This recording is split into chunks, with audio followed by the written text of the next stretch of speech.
नमस्ते। गायत्री मंत्र का उच्चारण करेंगे। ओम भूर्भुवः स्वः तत्सवितुर्वरेण्यं भर्गो देवस्य धीमहि धियो यो नः प्रचोदयात्।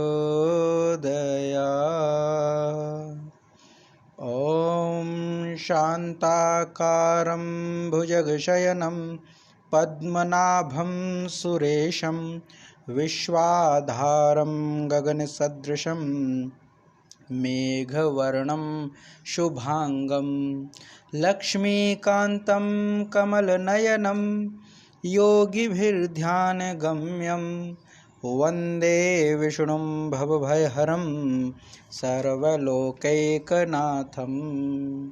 ॐ यं ब्रह्मा वरुणेन्द्ररुद्रमरुतः स्तुन्वन्ते दिव्यैः स्तवैर्वेदैः साङ्गपदक्रमोपनिषदैः गायन्ति यं सामगाः ध्यानावस्थिततद्गतेन मनसा पश्यन्ति यं योगिनो यस्यान्तं न विदुः सुरासुरगणा देवाय तस्मै नमः। देवाय तस्मै नमः। गीता माता ऑनलाइन कक्षा में आप सभी का स्वागत है। अभी तक की कक्षा में हमने 12वें अध्याय के 8 श्लोकों का अभ्यास किया था, अध्ययन किया था। अब 9वें श्लोक की ओर बढ़ें उससे पहले हम 8वें अध्याय के 8वें श्लोक के भाव को एक बार समझेंगे ताकि हम विषय से जुड़ सकें। तो 8वां जो श्लोक था उसमें कहा था कि मयि एव मन आधत्स्व मयि बुद्धिम निवेशय निवसिष्यसि मय्येव अत ऊर्ध्वं न संशयः। तो क्या कहते हैं कि हे अर्जुन, भगवान श्री कृष्ण कहते हैं कि हे अर्जुन, तू मुझ में मन को लगा और मुझ में ही बुद्धि को लगा, इसके उपरांत तू मुझ में ही निवास करेगा, इसमें कोई संशय नहीं है। तो भगवान अर्जुन को मन और बुद्धि लगाने को कहते हैं कि मन और बुद्धि को मुझ में लगा, अर्थात भगवान श्री कृष्ण के प्रति अपनी मन और बुद्धि को लगाना है।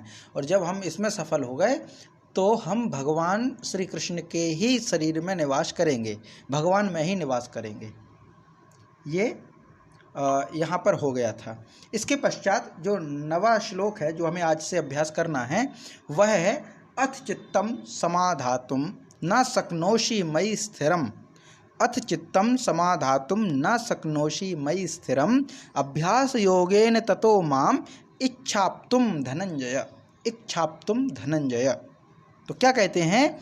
और अथ माने यदि तू चित्तम मयि स्थिरम समधातुम न शक्नोषि, अगर तू चित्त माने मन को मुझ में, मई यानी मुझ में, अचल माने स्थिर, समधातु स्थापित करने में असमर्थ है। अब ये विकल्प बता रहे हैं भगवान कि भाई सबसे श्रेष्ठ तो यह कि तू अपने मन को मुझ में स्थिर कर दे, पर अगर तू मन को मुझ में स्थिर करने में असमर्थ है, हे अर्जुन, अगर तू मेरे मन में माने मेरे प्रति अपने मन को स्थिर करने में असमर्थ है, माने अपने मन को मुझ में स्थिर नहीं कर पा रहा है, तो धनंजय अभ्यास योगेन यानी अभ्यास रूपी योग के द्वारा माम माने मुझको, आप्त माने प्राप्त होने के लिए इच्छा कर। अभ्यास योगेन अभ्यास के द्वारा मुझको प्राप्त होने की इच्छा कर कि मैं तुझे प्राप्त हो जाऊं, ऐसी इच्छा कर। मन को अगर मुझ में नहीं लगा पा रहा है, मन अगर हमारा चंचल है, स्थिर नहीं हो पा रहा है, तो एक समाधान क्या बताया कि हम अभ्यास योग के द्वारा ईश्वर को प्राप्त करने की इच्छा करें। अभ्यास योग क्या है? तो भगवान के नाम गुणों का श्रवण करना, कीर्तन करना, मनन करना और श्वास के द्वारा जप और भगवत प्राप्ति विषयक शास्त्रों का, माने ऐसे शास्त्रों का जिसमें भगवत प्राप्ति विषय की चर्चा की गई हो। तो भगवत प्राप्ति शास्त्रों का पठन पाठन इत्यादि चेष्टाएं भगवत प्राप्ति के लिए बारंबार करने का नाम अभ्यास है। अभ्यास का मतलब क्या होता है? अभ्यास माने रिपीटेशन, किसी चीज़ को रिपीट करना, बार बार करना, बार बार करना, बार बार करना, प्रैक्टिस करना, तो वो तो अभ्यास है। लेकिन किस चीज़ का अभ्यास? यहाँ अभ्यास का अर्थ क्या? अभ्यास तो अनेकों होते हैं। विद्यार्थी परीक्षा देने जाता है तो वह भी अभ्यास करता ही है, रिवीजन करता ही है, प्रैक्टिस करता ही है, प्रैक्टिस सेट्स लगाते ही, तो वो अभ्यास क्या यहाँ पे नहीं। अभ्यास का मतलब अगर हम कहते हैं अध्ययन करना, तो केवल अध्ययन करना अभ्यास नहीं है। यहाँ पे कहते हैं कि भगवान के गुणों को, नाम को, कीर्तन भजन सुनना, श्वास के द्वारा नाम जप करना, भगवान का नाम जप करना, और ऐसे शास्त्रों का पठन पाठन बार बार करना जिन शास्त्रों में भगवान के प्राप्ति का वर्णन किया गया हो, क्योंकि हमें भगवत प्राप्ति करना है, क्योंकि भगवान के प्रति हमारा मन लगे, इसके लिए प्रयास है कि अभ्यास करो। मन जो है भगवान के चरणों में कैसे लगेगा, तो अभ्यास और वैराग्य, दो उपाय बताएं, एक अभ्यास और एक वैराग्य। पूर्व के विषय में चर्चा हो गई, पूर्व के अध्याय में इस विषय में चर्चा हो गई है कि अभ्यास और वैराग्य के द्वारा हम अपने मन को भगवान के प्रति लगा सकते हैं। अभ्यास और वैराग्य, वैराग्य का मतलब क्या है? वैराग्य का मतलब है कि इस संसार में किसी के प्रति मोह ना रहना, वह वैराग्य है।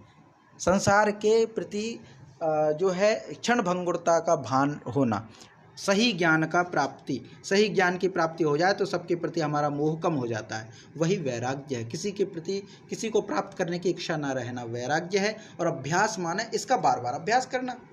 तो यहाँ पे अभ्यास का मतलब क्या है? भगवान के विषय में अध्ययन बार बार करना, पठन पाठन करना बार बार, और भगवान के नाम का सुमिरन करना, भगवान नाम का भजन करना, और श्वास के द्वारा जप करना। मालाओं के द्वारा जप तो चलता ही है, करते हैं, लेकिन मालाओं का जप हम हर समय नहीं कर सकते। कुछ एक पवित्रता शुचिता का ध्यान रखना पड़ता है। कुछ कर्मकांड उसमें रहता है कि भाई पवित्रता का ध्यान रखें, ऐसे नहीं कि बिस्तर में लेटे लेटे या बिना नहाए नहीं कर सकते, माला जाप तो नहीं हो सकता। पर श्वास जाप चल सकता है। श्वास जाप मतलब क्या? हम सांस ले रहे हैं, सांस छोड़ रहे हैं, सांस ले रहे हैं, सांस छोड़ रहे हैं, इनहेलिंग एक्सहेलिंग जो हम करते हैं, सांस लेना सांस छोड़ना, प्राणायाम करते हैं, उसी समय भगवान का नाम लेना, अपने जो इष्ट हैं उनका नाम लेना, सुमिरन करना, ये श्वास जप है। श्वास की आवृत्ति पर जप करना, वह श्वास जप है। इनको गिनने की आवश्यकता नहीं है, गिनने की भी आवश्यकता नहीं है। भाई माला जाप करेंगे तो मतलब 108 मन के हैं या अन्य रहते हो, कहीं कहीं कुछ आगे पीछे भी रहते हो, तो कहने का मतलब क्या? वो हम काउंट कर रहे हैं कि हमने माला कितनी जपी। जिसने हमें पूरा जीवन दिया, जिसने हमारे लिए संसार में सब कुछ दिया, उसका नाम भी हम गिन गिन के लेते हैं, ये तो ठीक नहीं है। तो जप करो, गिनो मत। गिनना क्या? माला अक्सर इसलिए आवश्यक होती है, माला आवश्यक है कि हमारा मन एकाग्र हो। हमारे हाथ में कोई चीज़ रहेगी तो इसका मतलब क्या है? हमारा ध्यान उसके ओर रहेगा, तो हम मंत्र जप करते रहेंगे, नाम जप करते रहेंगे और मन का खिसकाएंगे। माने हम कोई एक्टिविटी कर रहे हैं, एक्टिविटी होने से मन एकाग्र होता है। एक्टिविटी करने से, जैसे हमारा कोई हाथ काम करे तो मन उसकी ओर जाता है, बार बार जाता है।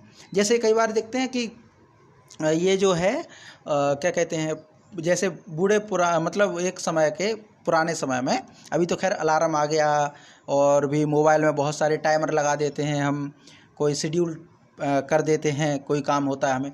पर पहले क्या करते थे? गांठ बांध लेते थे। अभी भी मुहावरा चलता है, गांठ बांध के सुन लो ये बात, गांठ बांध के याद रखना। तो मतलब क्या है? जैसे माताएं बहनें जो है ये साड़ी पहनती थी तो उसमें गांठ बांध लेती थी, किसी बात को ध्यान में रख के कि ये गांठ इसके लिए, या हाथ में कोई धागा पहन लिया, गांठ बांध ली उसमें, तो इसका मतलब क्या है? वो गांठ बंधी है तो हमें ध्यान रहेगा कि कोई चीज़ थी, इसके लिए क्या था, तो वो स्मृति में बना रहे, इसके लिए गांठ बांधी जाती थी। तो वैसे ही अगर हम माला जाप करते हैं तो वो है हमारा मन मंत्र की ओर लगे, ये शुरुआत है। क्योंकि श्वास हम ले रहे हैं, कुछ काम नहीं कर रहे हैं, हमारे हाथ स्थिर हैं, पैर स्थिर है, तो हमारा मन भागेगा, तो थोड़ा मुश्किल होगा। इसलिए फिर एक यंत्र जैसा पकड़ा दिया माला कि हम इसको मन के को गुरिये को खिसकाते रहें, जो मन का है माला का उसको खिसकाते रहें, तो हमारा मन जो है वो बार बार उस जप की ओर बढ़े। इसके लिए माला है, काउंटिंग करने के लिए नहीं होनी चाहिए ये है। तो जप करते समय गिनती की आवश्यकता नहीं है। तो इसीलिए ये कहा है कि श्वास के द्वारा जप करना ये अभ्यास है, अभ्यास करना, एक बार करके नहीं छोड़ना। कहते हैं विज्ञान और कला में क्या अंतर है? एक प्रश्न बनता था, विज्ञान और कला में क्या अंतर है? तो विज्ञान का प्रयोग एक बार किया जाता है और कला का अभ्यास बार बार होता है। जैसे किसी वैज्ञानिक ने, साइंटिस्ट ने कोई एक प्रयोग कर लिया, और देख लिया कि हाँ ये सच है, तो फिर उसको जीवन भर नहीं करता रहेगा। वो विज्ञान है। एक सत्य जान लिया, कोई शोध कर ली, कोई थ्योरी विकसित हो गई, डेवलप हो गई, उसके बाद फिर आगे बढ़ना, उसी थ्योरी को बार बार नहीं करते रहना। जैसे किसी ने एक कंप्यूटर बना दिया, बहुत बड़ा कंप्यूटर बना था, फिर उसमें पीढ़ी बदली, नेक्स्ट जनरेशन आई, फर्स्ट जनरेशन से सेकंड, थर्ड, फोर्थ, ऐसे बढ़ी, बदलाव हुए, माने एक प्रयोग करके फिर आगे बढ़ना, वो विज्ञान है। लेकिन कला क्या है? एक ही चीज़ को बार बार अभ्यास करना, वो रिपीटेशन जो है वो कला है, वो अभ्यास मांगती है। जैसे संगीत का अभ्यास, चित्रकारी का अभ्यास, गायन का अभ्यास, वादन का अभ्यास, तो ये जो है वो अभ्यास है। तो अभ्यास माने बार बार करना। तो यहाँ पे जो भगवान कह रहे हैं कि अगर तू अपने मन को मुझ में स्थिर नहीं कर सकता है तो हे अर्जुन, अभ्यास रूपी योग के द्वारा मुझको प्राप्त करने की इच्छा कर। अभ्यास रूपी योग के द्वारा, तो अभ्यास माने भगवान के प्रति अभ्यास करना, भगवान को प्राप्त करने रूपी शास्त्रों का पठन पाठन बार बार करना, भगवान के गुणों का, नाम का श्रवण मनन कीर्तन बार बार करना, यही अभ्यास है। तो अर्जुन से यही कहा है कि अभ्यास के द्वारा भी तू भगवत प्राप्ति कर सकता है। अगर मन और बुद्धि को मुझ में नहीं कर सके तो अभ्यास कर, इन चीज़ों का अभ्यास कर, तो भी मुझको प्राप्त हो जाएगा। तो इसका हम पाठ करते हैं कि अथ चित्तम समाधातुम न शक्नोषि मयि स्थिरम, अथ चित्तम समाधातुम न शक्नोषि मयि स्थिरम, अभ्यास योगेन ततो माम इच्छाप्तुम धनंजय, इच्छाप्तुम धनंजय, अथ चित्तम समाधातुम न शक्नोषि मयि स्थिरम, अभ्यास योगेन ततो माम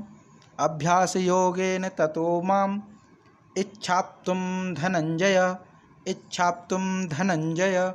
जी माता जी, इसका पाठ कीजिए।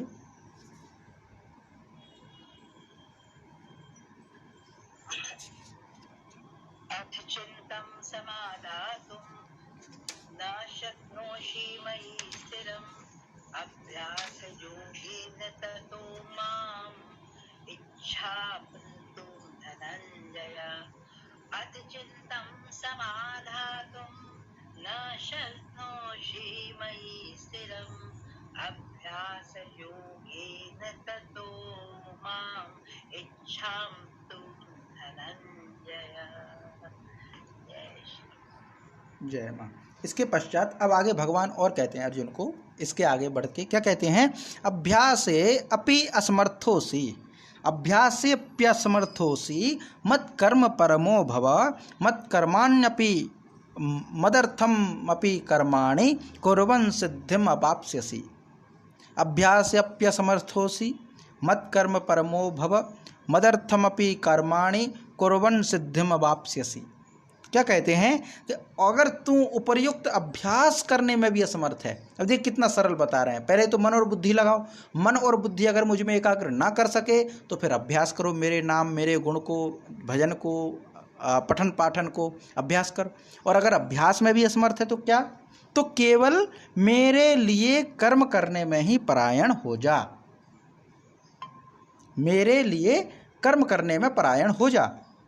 मदर्थ कर्माणि कुर्वन्, माने मेरे निमित्त अगर तू कर्म करता हुआ भी, कर्म भी करता है तो सिद्धि को प्राप्त हो जाएगा, तो मेरी प्राप्ति हो जाएगी, मेरी प्राप्ति रूपी सिद्धि तुझको हो जाएगी। ये अर्जुन रूपी भक्त को फिर से कहा उन्होंने। क्रम से चल रहे हैं। सबसे अच्छा तो है तू मन और बुद्धि को मुझ में स्थिर कर, क्योंकि अगर मन और बुद्धि भगवान में स्थिर हो गए तो कर्म भी भगवान में ही स्थिर होंगे, क्योंकि कर्म करने में बुद्धि तो चलती ही है, मन तो रहता ही है। मन अगर अस्थिर होगा तो काम बिगड़ेंगे। तो कहते हैं ना, मन लगा के काम करो, काम करने में मन लगाना चाहिए, है ना। तो मन और बुद्धि से हमारे कर्म होते हैं। दूसरा क्या है, अगर मन और बुद्धि न लग पाए तो अभ्यास करो, अभ्यास करोगे तो भी कर्म बदलेंगे। अभ्यास करते किसी चीज़ का तो उसमें हमारे पारंगत हो जाते हैं, हम बार बार करते हैं तो हमारा कर्म जो है वो प्रकृष्ट हो जाता है, श्रेष्ठ हो जाता है, अच्छा हो जाता है, सुधर जाता है। जैसे कोई व्यक्ति है बार बार गाड़ी चलाए तो उसको अभ्यास हो जाता है। कोई व्यक्ति है बार बार हारमोनियम बजाता रहे, तो उसको फिर पता चल जाता है, आंख बंद करके भी वो सही बजा लेता है। ये अभ्यास की चीज़ है। तो अगर कोई बार बार अभ्यास करे तो भी कर्म सुधरेगा। भगवत प्राप्ति का पठन पाठन कर रहा है तो बुद्धि सुधर रही है, ज्ञान सुधर रहा है और उससे कर्म भी सुधरेगा। तो आगे फिर क्या कहते हैं कि अगर तू अभ्यास करने में भी असमर्थ है, अभ्यास अपि असमर्थोसी, अभ्यास माने अभ्यास में, अपि माने भी, असमर्थ असि, अगर अभ्यास करने में भी तू अर्जुन असमर्थ है तो मत कर्म परम परमो भव, तो केवल मेरे कर्मों में ही परायण हो जा, अर्थात स्वार्थ को त्याग कर परमात्मा को ही परम आश्रय और परम गति समझकर निष्काम प्रेम भाव से जो क्या है मन वाणी और शरीर के द्वारा कर्म कर, और किसके लिए, भगवान के प्रति, भगवान का स्मरण करके अपने कर्मों को कर, माने सभी कर्मों को भगवान के प्रति समर्पित कर। ये बार बार कह रहे हैं, यही बहुत ज़्यादा जोर दे रहे हैं इस बात पे, अपने कर्मों को मुझ में अर्पण कर दे, अपने कर्मों को मुझ में अर्पण कर दे। सबसे कठिन है और वही बार बार कह रहे हैं कि कर्मों को भगवान के प्रति समर्पित कर दो। जो आप कर रहे हो वो पूरा जीवन, पूरे दिनचर्या आपकी भक्ति हो जाएगी, आपका पूजन हो जाएगी, अगर आप अपने कर्मों को भगवान के प्रति समर्पित कर दोगे तो इसीलिए कहते हैं कि अगर तू अभ्यास करने में समर्थ है तो अपने कर्मों को मेरे प्रति अर्पित कर दे। तो मेरे निमित्त अगर कर्मों को करता हुआ भी तू रहा ना तो मेरी प्राप्ति रूपी सिद्धि को प्राप्त कर जाएगा, माने मुझे प्राप्त कर जाएगा। तो ये जो है वो कर्म के द्वारा भगवत प्राप्ति का वर्णन कहा है। तो क्या कहते हैं कि कर्मों को कैसे करना, भगवत अर्पण, माने भगवान के लिए, अर्थ का मतलब होता है के लिए, तो भगवत अर्थ माने भगवत के लिए कर्म करने पर, तो भगवान के निमित्त कर्म करें, भगवान के लिए कर्म करें कि हमने आज ये काम किया भगवान आपके लिए। मंदिर में जाके काम करना भगवान के लिए सिर्फ वही नहीं, हम अपने जहाँ आजीविका चलाते हैं, जहाँ हम अपना भरण पोषण के लिए कमाते हैं, वहाँ भी भगवान की भक्ति करें, वो कर्म भी भगवान के लिए समर्पित करो, क्योंकि आपकी आजीविका चलाने में भगवान का हाथ है। ऐसा तो है नहीं कि भाई मुझे जो है भगवान ने जहाँ ड्यूटी दी है तो वो मैंने अपनी इच्छा से ले ली, उसमें भगवान की इच्छा नहीं चलती। अगर आप दुकान पर बैठते हैं तब भी आप भगवान का ही काम करते हैं, अगर आप कहीं कोई सर्विस करते हैं तब भी भगवान का ही काम करते हैं, क्योंकि भगवान की इच्छा के बिना आप कुछ नहीं कर सकते। तो अगर किसी दुकानदारी कर रहे हैं, अगर कोई खेती का काम करते, किसानी का काम करते हैं, कृषक हैं, तो भी आप भगवान का ही काम कर रहे हैं, क्योंकि भगवान ने आपको उस काम के लिए चुना है। तो ये मत सोचिए कि मैं तो ये काम कर रहा हूँ भगवान की भक्ति कैसे होगी।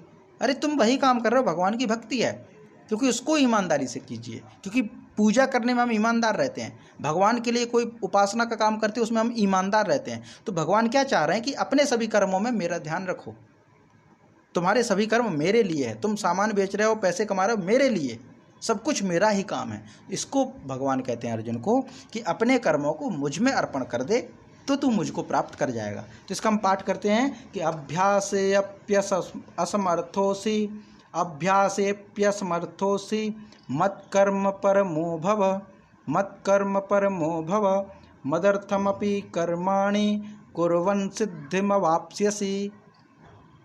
अभ्यासेऽप्यसमर्थोऽसि, अभ्यासेऽप्यसमर्थोऽसि, मत्कर्म परमो भव, मत्कर्म परमो भव, मदर्थमपि कर्माणि, मदर्थमपि कर्माणि कुर्वन् सिद्धिमवाप्स्यसि, कुर्वन् सिद्धिमवाप्स्यसि। जी, इसका पाठ कीजिए माता जी। अभ्यासे परसमर्थोऽसि, मत्कर्म परमो भव, अभ्यासे परसमर्थोऽसि, मत्कर्म परमो भव, मदर्थमपि कर्माणि, मदर्थमपि कर्माणि कुर्वन् सिद्धिमवाप्स्यसि, कुर्वन् सिद्धिमवाप्स्यसि। जय माँ। इसके पश्चात फिर आगे क्या कहते हैं भगवान, आगे कहते हैं वर्णन करते हुए कि अथै तदप्यशक्तोऽसि, अथै तदप्यशक्तोऽसि कर्तुं मद्योगमाश्रित सर्वकर्म फलत्यागं ततः कुरु यतात्मवान्। अथै तदप्यशक्तोऽसि, अथै तदप्यशक्तोऽसि कर्तुं मद्योगमाश्रित सर्वकर्म फलत्यागम तथा कुरु यतात्मवान। तो क्या कहते हैं, अथ माने यदि, मत योगम, मत योगम माने मेरे प्राप्ति रूपी योग को, माने जो योग कहा है भगवान ने, ये पूरा योग ही तो कर्म योग है, माने कर्म करने का मतलब कर्म योग। अभ्यास करने का नाम दिया अभ्यास योग। इससे पहले आया ना अभ्यास योग, अभ्यास रूपी योग, बार बार अभ्यास करना, वो अभ्यास योग हो गया। कर्म करना भगवान के प्रति समर्पित करके, वो कर्मयोग हो गया, कर्मयोग हो गया।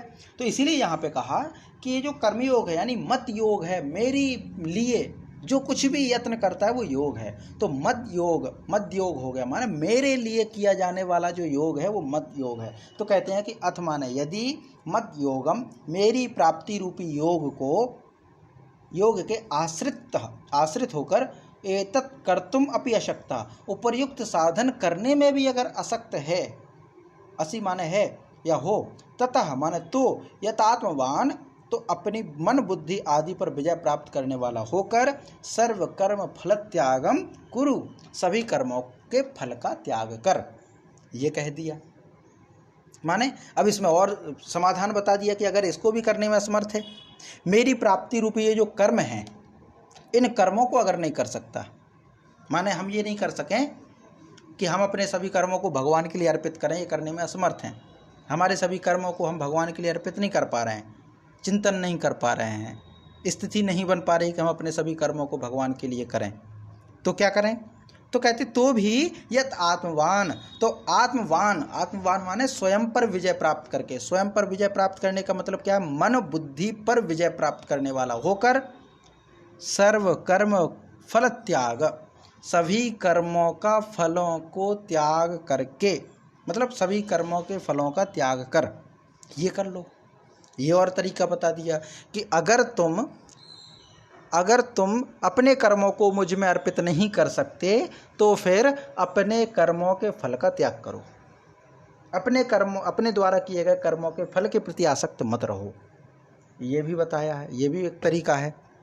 सर्व कर्म फल त्याग, सभी प्रकार के कर्मों से मिलने वाले फलों का त्याग करना, मानसिक रूप से त्याग करना। मतलब क्या है?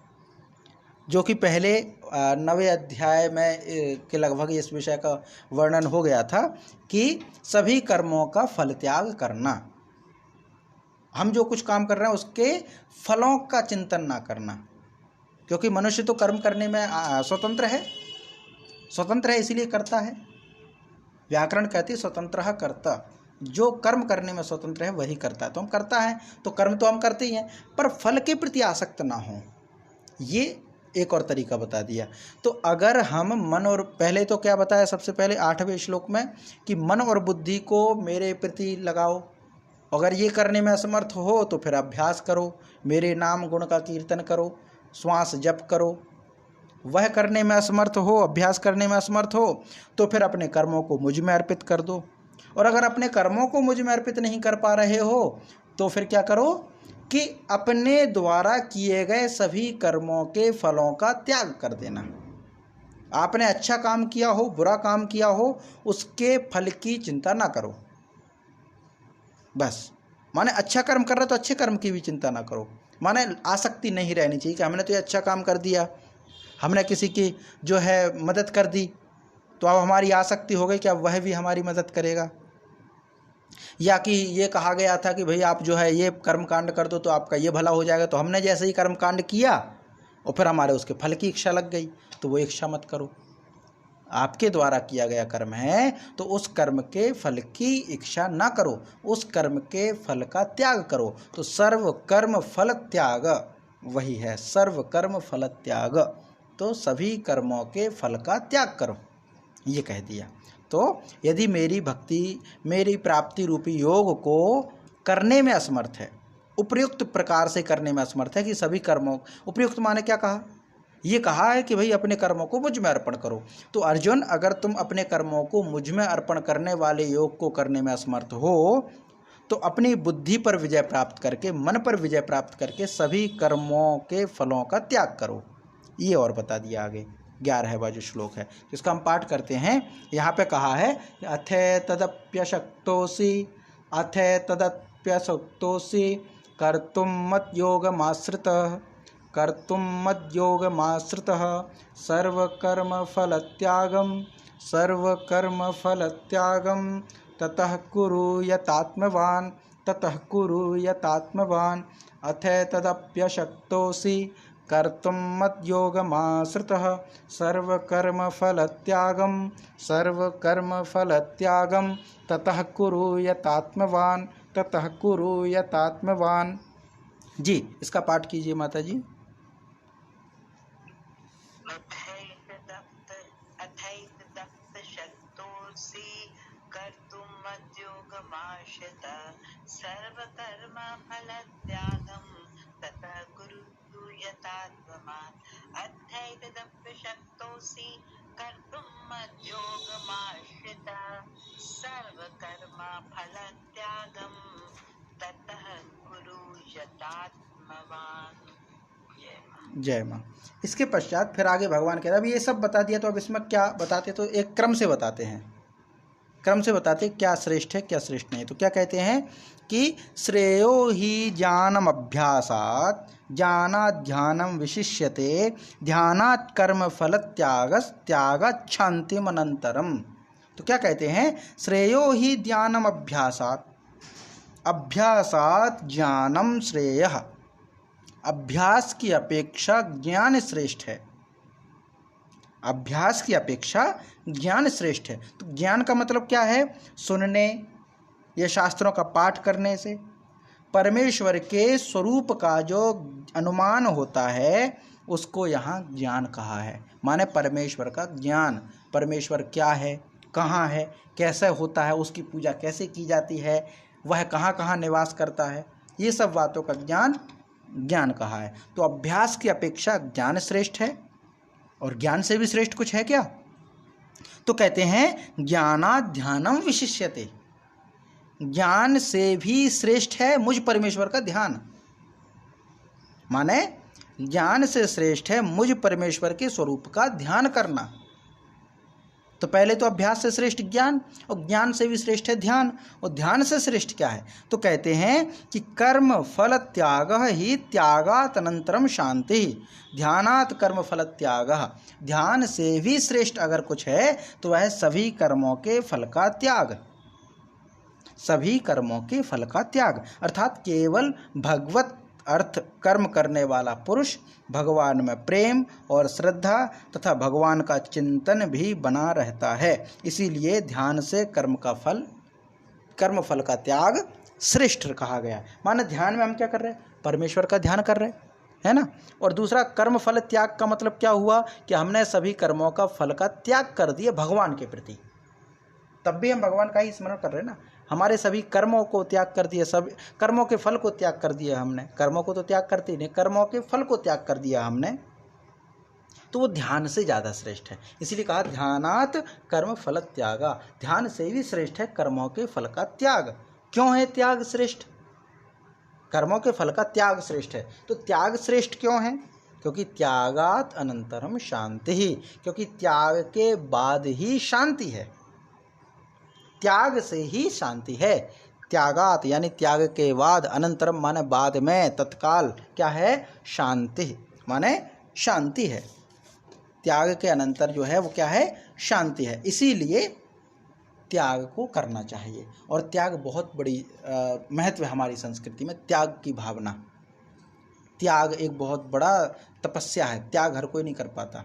अपनी सुख सुविधाओं का त्याग, अपने परिश्रम का त्याग, माने आपने मेहनत से कोई चीज़ अर्जित की और फिर उसका कुछ अंश मंदिर में दे देना, ये त्याग है।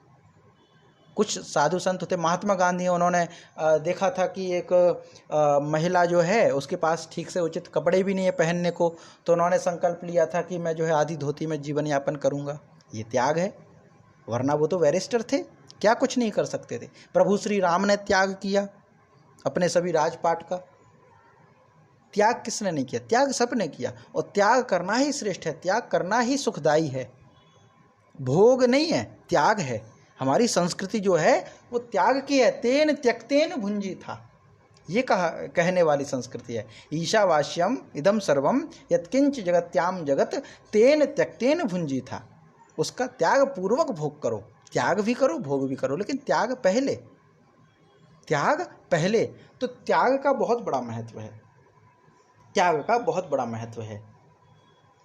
और यही हमारी संस्कृति है, त्याग करना, सुख सुविधाओं का त्याग करना, अपने वस्तुओं का त्याग करना। त्याग करना माने दान, त्याग करेंगे तो दान तभी तो करेंगे जब त्याग होगा, और मन में त्याग पहले आएगा तभी तो हम दान कर पाएंगे। हमने विचार किया कि हम अपनी इतनी पूंजी दान करते हैं, तो दान तो बाद में करेंगे, पहले त्याग मन में आएगा ना कि चलिए हमने इस चीज़ को त्याग दिया, तभी तो दान होगा। बिना त्यागे तो दान हो ही नहीं सकता, बिना त्यागे तो दान हो ही नहीं सकता।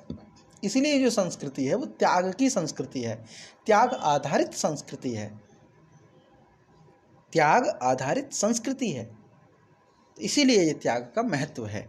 तो श्रेयो ही ज्ञानम अभ्यासात् ज्ञानात् ध्यानम विशिष्यते, ध्यानात् कर्म फलस्त्यागात् त्यागात् शांति निरंतरम। माने अभ्यास से श्रेष्ठ ज्ञान है, ज्ञान से श्रेष्ठ ध्यान है, और ध्यान से श्रेष्ठ कर्मों के फल का त्याग है, और त्याग से ही शांति प्राप्त होती है। ये भगवान कह रहे हैं, माने सर्व कर्म फल त्याग की प्रशंसा की है यहाँ पे। सभी कर्मों के फलों का त्याग, इसकी जो शांति है उसका वर्णन किया कि शांति कैसे प्राप्त होगी, तो सभी कर्मों के फल का त्याग करो, त्याग से ही शांति है, त्याग से ही शांति है। जब हम कोई चीज़ दान करते तो मन बड़ा शांत हो जाता है, शांति प्राप्त होती है, शांति प्राप्त होती है। इसलिए त्याग का महत्व जानना चाहिए। त्याग का क्या आनंद है ये हर कोई नहीं जानता, त्याग का क्या आनंद है हर कोई नहीं जानता, बहुत बड़ा महत्व है त्याग का।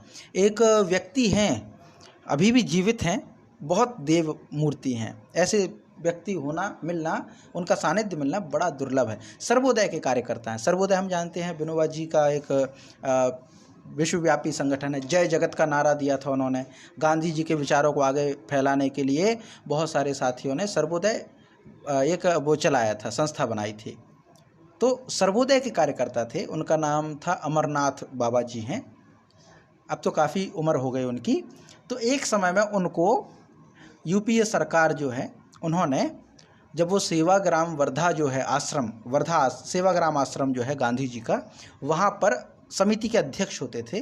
तो उस समय मनमोहन सरकार ने उनको करीब 8 करोड़ रुपए दिए थे, 8 करोड़ रुपए दिए थे, और ये कहा था कि आप जिस तरह चाहो यहाँ पे खर्च करो, अपने कार्यकर्ताओं की स्थिति सुधारो, आश्रम की स्थिति सुधारो, इसको व्यवस्था में संचालन के लिए आप इसको खर्च कर सकते हैं। 8 करोड़ रुपए उस समय में, ये करीब रहा होगा जब मनमोहन सिंह प्रधानमंत्री थे, तो 2013-14 से पहले का जो समय है, 2010-2008 के समथिंग दिया होगा।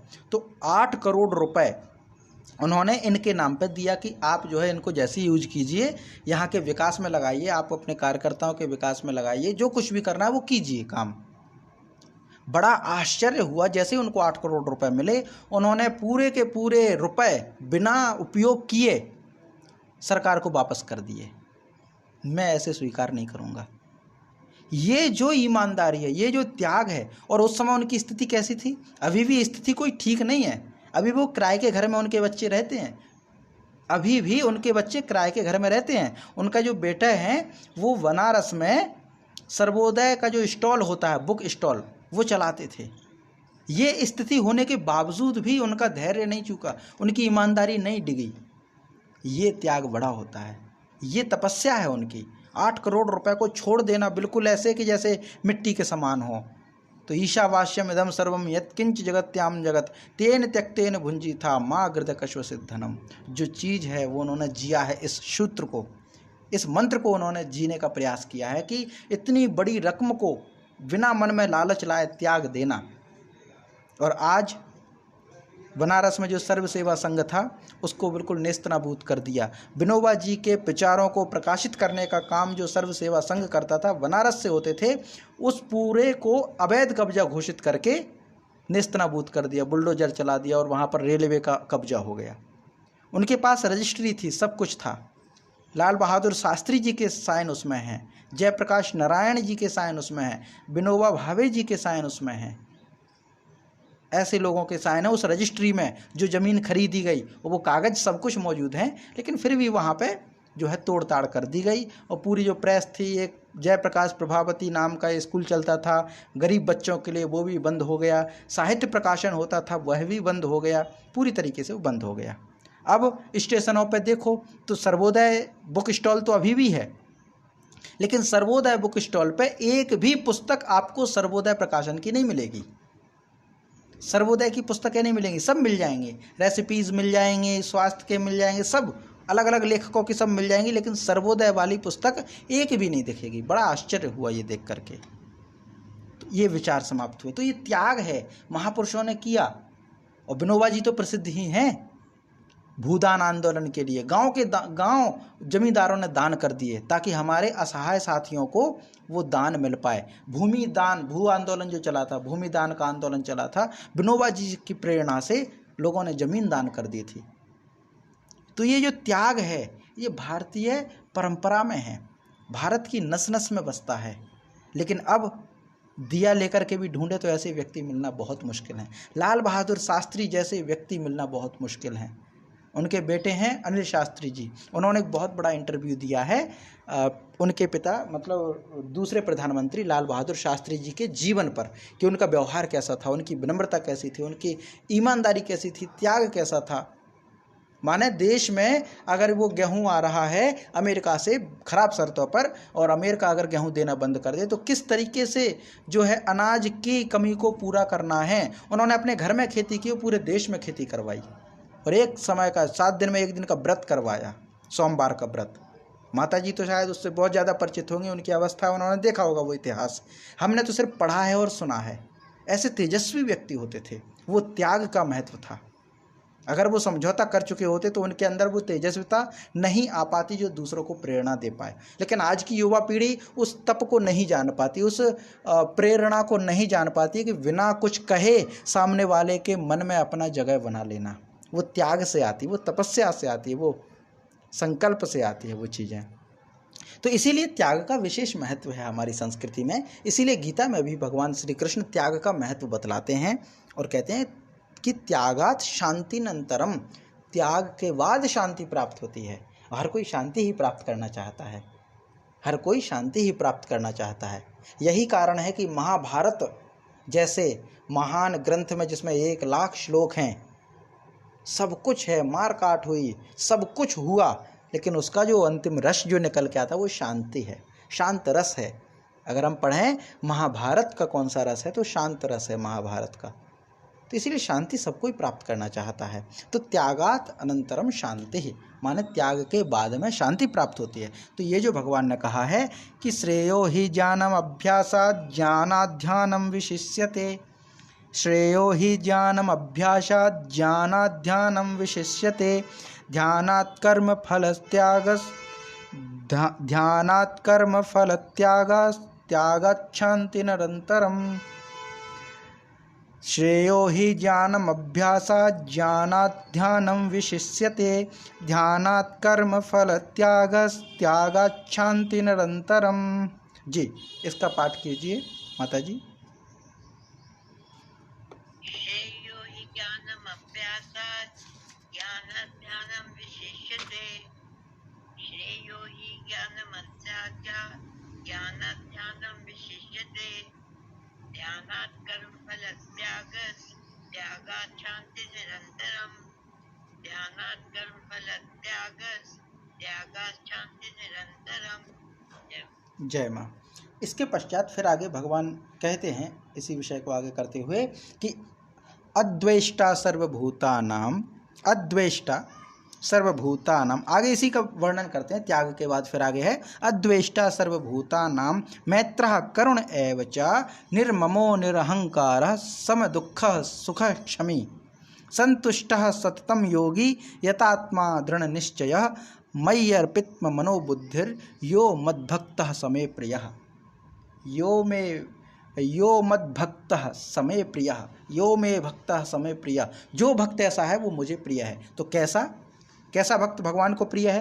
भगवान किस भक्त को प्रेम करते हैं? भगवान के लिए कौन सा भक्त प्रिय है? तो विशेषता बतलाते हैं। अगर भगवान के प्रिय भक्त बनना है तो इन विशेषताओं का चिंतन करें और पालन करें, अपने व्यवहार में पालन करें। वो कौन कौन सी विशेषता है? तो कहते हैं कि जो, यह माने जो, सर्वभूता नाम, सभी भूतों में अर्थात प्राणियों में, अद्वेष्टा, द्वेष, द्वेष माने द्वेष भाव, जो हम पढ़ते हैं द्वेष रहना, जलन रखना किसी से, द्वेष भाव से रहित तो होगा अद्वेष्टा। तो जो व्यक्ति, जो भक्त सभी प्राणियों में द्वेष भाव से रहित हो, माने सभी प्राणियों के प्रति द्वेष ना रखता हो, और मैत्रः स्वार्थ रहित सबका प्रेमी हो, माने प्रेम करने वाला हो लेकिन स्वार्थ ना हो। स्वार्थ माने स्वयं का अर्थ ना हो उसमें, कुछ स्वयं का महत्व ना हो उसमें, स्वयं की चाह ना हो कि मैं इसको क्यों सम्मान दूं, मैं इसको क्यों प्रेम करूं, मैं इसको क्यों सम्मान दूं, ये ना हो। बिना किसी स्वार्थ के सामने वाले का सम्मान करना, उसको प्रेम करना बिना किसी स्वार्थ के, वो प्रेम बड़ा है। और करुणः एव निर्मम, और कैसा हो, करुण हो, करुणा रहना माने सामने के दुख को समझना, दयालु होना, दया रखना, है ना। करुणा माने दया रखना। और दया भी कैसी, हेतु रहित दयालु। हेतु रहित माने बिना कारण के दयालु रहना। कारण के साथ तो दयालु हर कोई रहेगा, क्योंकि ये बहुत अच्छा है इसलिए इसके प्रति दया रखनी चाहिए, ये इतना गरीब है इसलिए इसके प्रति दया रखनी चाहिए। ये जोड़ तोड़ तो बुद्धि का काम है। बिना कारण के दया रखना वो बड़ी चीज है। बिना कारण के सबको प्रेम करना ये। और निर्ममा का मतलब क्या है, ममता से रहित। ममता से रहित तो नहीं होना चाहिए, ये पहले भी कहा था। निर्मम का मतलब ममपन खत्म हो जाए, मेरापन खत्म हो, या आसक्ति। ममत्व का मतलब यहाँ पे आसक्ति से ले सकते हैं कि जो आसक्ति से रहित हो, क्योंकि ये विषय पहले भी उठा था। भगवान की विशेषता निर्मम नहीं हो सकती।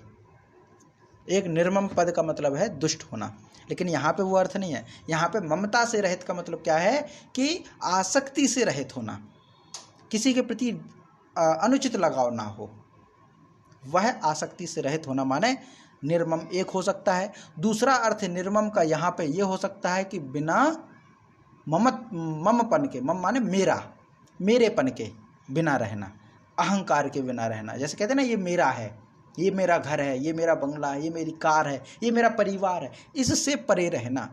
ये मेरा वंश है, मैं इस वंश का हूँ, इन सब से परे रहना ही निर्मम, ममपन खत्म हो जाए। और निरअहंकार माने अहंकार से रहित। ये भक्त की विशेषताएं बतला रहे हैं भगवान, कैसा भक्त प्रिय है। तो उस भक्त की विशेषताएं हैं जो द्वेष भाव से रहित हो, जो निस्वार्थ भाव से प्रेम करता हो, जो बिना किसी कारण के दयालु हो, जो मेरेपन से रहित रहे, जो अहंकार से रहित रहे, और सम दुख सुख, दुख और सुख में सम हो। दुख प्राप्त हो तब भी शांत, सुख प्राप्त हो तब भी शांत। दुख और सुख दोनों में ही शांत भाव रखने वाला। और क्षमी माने क्षमा करने वाला, अपराध करने वालों को भी अभय दान देने वाला। ये बड़ा गुण है। अपराध कर दिया उसके बाद भी क्षमा करना, अपराध कर दिया उसके बाद भी क्षमा करना, ये गुण है, ये और बड़ा गुण है। अपराधी को दंड तो देना, लेकिन क्षमा के साथ। दंड तो मिलेगा, प्रकृति है, लेकिन क्षमा कर दो उसको। पहले बुरा किया है इसलिए सोच समझ के दंड दो उसको, पर अभय दो। अभय का मतलब क्या है, उसको ये डर नहीं रहना चाहिए कि मैं अपराधी हूँ तो ये मुझे अनुचित करके मारेंगे, नहीं। उसको ये विश्वास दिलाओ कि तुमने जैसा भी किया हो, पर यहाँ से तुम्हारे साथ अनुचित व्यवहार नहीं होगा। ये है अभय, माने क्षमा करने वाला, अपराधों को क्षमा करने वाला। और क्षमा करने का अर्थ ये नहीं है कि वो दोबारा अपराध करे। ये तो ये विशेषताएं हैं। फिर आगे क्या कहते हैं, और जो योगी सततम संतुष्ट, निरंतर संतुष्ट रहे, किसी चीज की कमी ना हो, अपनी कमी का रोना ना रोए। वो कहते हैं किस्मत का क्या गिला है परवरदिगार से, किस्मत का क्या गिला है परवरदिगार से, 100 से अगर बुरा हूँ अच्छा हूँ 4 से। वो है संतोष, निरंतर संतुष्ट रहे, ये बड़ी विशेषता है। इसके बाद यतात्मा माने जो आत्मा है, मन इंद्रियों सहित शरीर को वश में किए हुए हो, दृढ़ निश्चयी हो, माने मुझ में दृढ़ निश्चय करे। सह मई अर्पित मनोबुद्धि, वह भक्त मुझ में अर्पित कर दे क्या, मन और बुद्धि को। मुझ में मन और बुद्धि करने वाला जो भक्त होगा, मद भक्ता माने मेरा भक्त, में प्रिया, ऐसा मेरा भक्त है जो मुझको प्रिय है।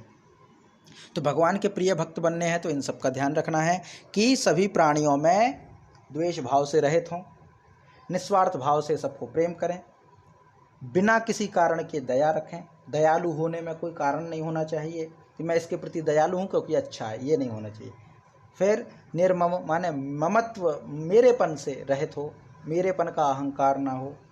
निरअहंकार अहंकार से रहित हो, सुख और दुख में समान हो, क्षमा करने वाला हो, निरंतर संतुष्ट रहने वाला हो, अपने मन और बुद्धि मतलब मन इंद्रियों को वश में करके शरीर को वश में किए हुए हो, दृढ़ निश्चयी हो। दृढ़ निश्चय माने जो एक बार ठान ले, सोच ले, संकल्प कर ले, उसका पालन करे। वह मुझ में मन और बुद्धि को अर्पित करे, ऐसा मेरा भक्त मुझको प्रिय है। ये भगवान कहते हैं कि ऐसा मेरा भक्त मुझको प्रिय है, जिसकी ये विशेषता हो। तो क्या क्या? अद्वेष्टा सर्वभूतानां, मैत्रः करुण एव च, निर्ममो निरहंकार, समदुःख सुख क्षमी, संतुष्टः सततं योगी, यतात्मा दृढ़ निश्चयः, मयि अर्पित मनोबुद्धिर्यो मद्भक्तः समे प्रियः। यो मद्भक्तः समे प्रियः। अद्वेष्टा सर्वभूतानां, मैत्रः करुण एव च, निर्ममो निरहंकारः, समदुःख सुख क्षमे। निर्ममो निरहंकारः, समदुःख सुख क्षमे, संतुष्टः सततं योगी, यतात्मा दृढ़ निश्चयः, मयि अर्पित मनोबुद्धिर यो मद्भक्तः समे प्रियः। यो मद्भक्तः समे प्रियः। जी, इसका पाठ कीजिए माता जी।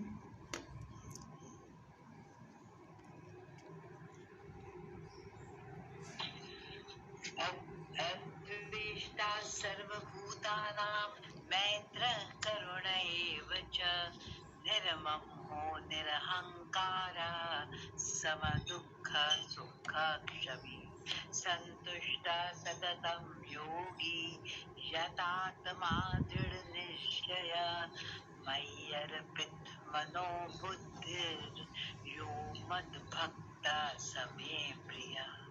सत्त्वेष्टा सर्वभूतानां, मैत्रः करुण एव च, निर्ममो निरहंकारः, समदुःख सुख क्षमी, संतुष्टः सततं योगी, यतात्मा दृढ़ निश्चयः, मयि अर्पित मनोबुद्धिर् यो मद्भक्तः समे प्रियः।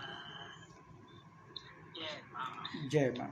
इसके पश्चात फिर आगे 15वां जो श्लोक है, इसमें फिर से वही बात कहते हैं। माने ये एक अपना ये बतला रहे हैं कि मुझे कौन भक्त प्रिय है, क्योंकि भक्ति योग चल रहा है, तो मुझे कौन सा भक्त प्रिय है। तो कहते हैं यस्मान्नो द्विजते लोको, यस्मान्नो द्विजते लोको, लोकान्नो द्विजते च यः, हर्षामर्ष भयोद्वेगैर् मुक्तो यः स च मे प्रियः।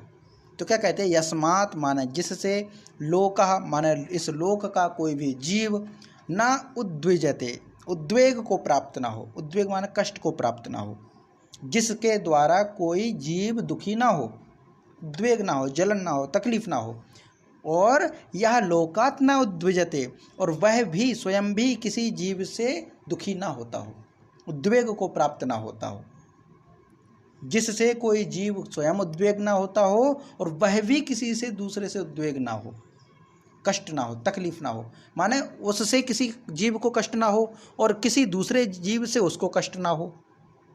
और कैसा हो? और जो हर्ष अमर्ष भय और उद्वेग आदि से रहित हो। हर्ष माने ज़्यादा खुशी लेने वाला ना हो, माने ज़्यादा खुश प्रसन्नता अनुभव ना करे। ज़्यादा अति सर्वत्र वर्ज्यते है ना, तो ज़्यादा हर्ष होगा, ज़्यादा प्रसन्नता होगी, खुशी होगी, तो दुख भी होगा। अमर्ष, अमर्ष का मतलब क्या है? दूसरे की उन्नति को देख करके दुखी होना, संताप होना, उसका नाम है अमर्ष, जिसको हम कहते हैं ईर्ष्या। सामने वाला व्यक्ति अगर आगे बढ़ रहा है तो बढ़े, उससे हमें क्या तकलीफ, हमें क्या परेशानी, उसको हम कहेंगे अमर्ष।